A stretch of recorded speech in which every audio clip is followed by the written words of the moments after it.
Странски инвестиции во Македонија лани лошо, а годинава бетер. Во првата половина од годинава влегле само 55,6 милиони евра, што е најслабо во првото полугодие изминатата деценија. Во мај и јуни странските инвестиции се во минус од 13 милиони евра, односно толку си заминале од Македонија. Ланската година пак беше најдобрата во привлекување странски капитал и во првото полугодие од 2018 влегле скоро 6 пати повеќе пари од колку годинава, односно 312 милиони евра. А што прави советникот на премиерот задолжен за странски инвестиции Љубе Бошковски, каде е во моментов и на што работи. Алфа побара конкретно да каже што досега е сработено, но оттаму ни испратија соопштение каде нема ниту еден конкретен пример која инвестиција и кога влегува во Македонија. Од соопштението се гледа дека нема ниту еден конкретен датум на реализираните состаноци, но и што Македонија добива од нив. Од владата не кажаа ни на што се должи падот на странските инвестиции. Алфа го побари советникот на премиерот Љубе Бошковски,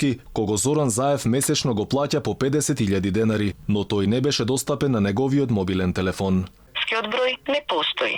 Инаку Македонија е се помалку привлечна дестинација за странските инвестиции споредено од пред 3 години. Од високото трето место во 2016 година земјава оваа година се најде на дури 18-тото место од ранг листата на Financial Times, според активноста за странски гринфилд инвестиции. Според Financial Times, лидери за годинава се соседна Србија и Црнагора, иако земјава изминатиот период котираше многу високо.